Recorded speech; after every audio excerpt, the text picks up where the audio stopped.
Well, my inspiration to becoming an engineer was, I think, since I was a child, I was always very curious to know about stuff. And generally, I was a very curious kid, and then I really liked working with numbers and maths and so on. So that sort of led me to the engineering field. And I had this weird obsession of breaking toys and opening the circuits and seeing what's inside. So that also kind of played a role in learning about electronics and so on. So that's where I started basically. And then I did my bachelor's and undergrad in Bangladesh, and then I did my master's in power systems under Erasmus Mundus scholarship. So that's a program where you travel from one European country to another for one semester, and then you study electrical power systems. So that's what I did.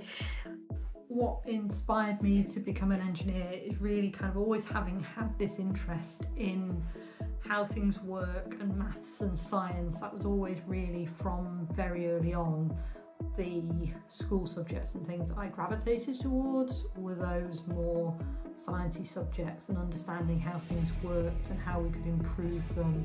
I remember we did a big project on energy when I was 12 or 13. I got quite into that, which, given where I've ended up working, is possibly a sign of things to come. And I've ended up specifically in this area of engineering because I see that there's a lot of work to be done around kind of climate change and actually how do we adapt in the future. And that's an area where I can really put the skills to good use. And I like working in this kind of consultancy area because we do a lot of new things, a lot of new projects. So there's always kind of constant challenges there.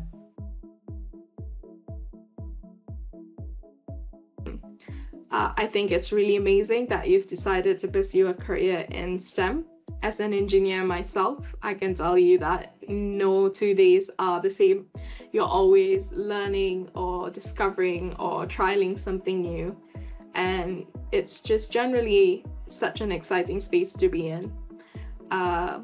In terms of words of advice, I would say don't be afraid to dream big and believe in yourself and in your abilities. It's also really important to surround yourself with peers who share similar goals and aspirations as you do, and also to have a role model in the field that you're interested in. I think it just helps when you see someone who looks like you being a pioneer or an expert in their field. It helps you believe in yourself.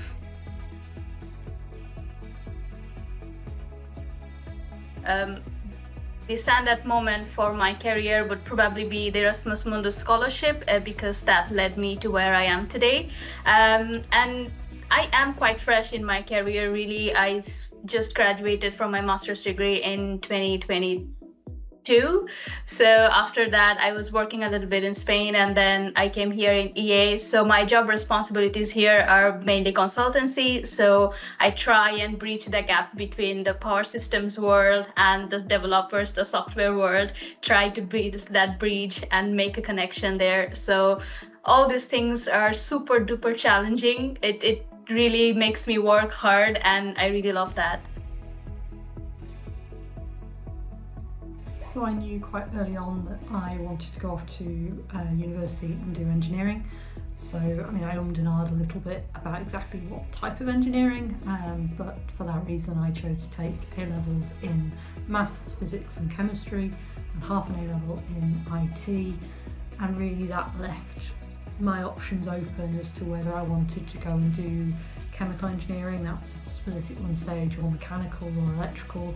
It really didn't close anything off to me. And in fact, I've used bits of all of those subjects at various points in my degree and in my career. So yeah, that worked pretty well for me. And then after A-levels, I went to Lancaster University and did a master's degree in mechanical engineering.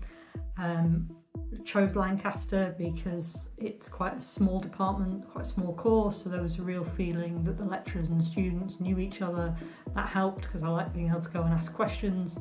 And the other thing I liked about Lancaster was it's a general first year, so you could have chosen at that point to switch from mechanical to electrical or mechatronic at the end of the first year, when he knew honestly a bit more about what the subjects were and what different branches of engineering were like, and also Lancaster's got quite good focus on renewable energy, and that was an area that appealed as well. So I did maths, physics and chemistry in A levels and studied mechanical engineering at university.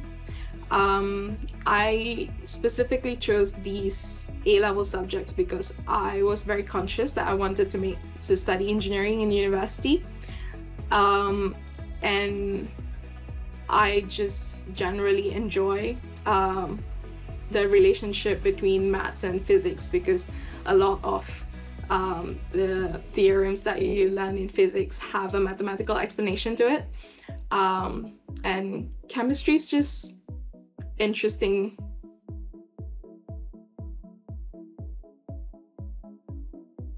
To all the female engineers, I just want to say, be bold and speak out, because I came from a very different culture.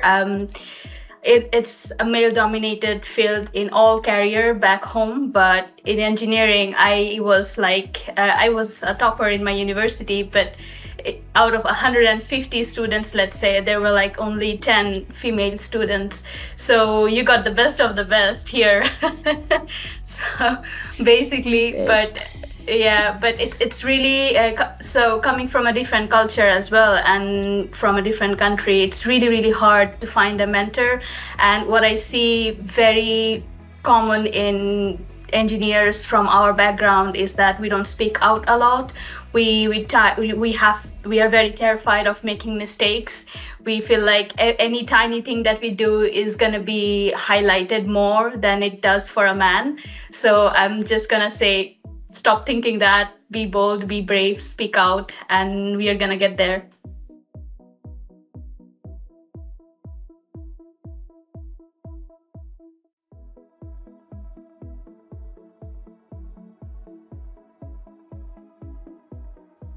I'm not the first engineer in my family. My granddad was a power station engineer in South Wales, and was very pleased to have another engineer in the family. I've got various of his books from the 1950s on principles of electrical engineering, and he really liked hearing about the different projects that I was working on.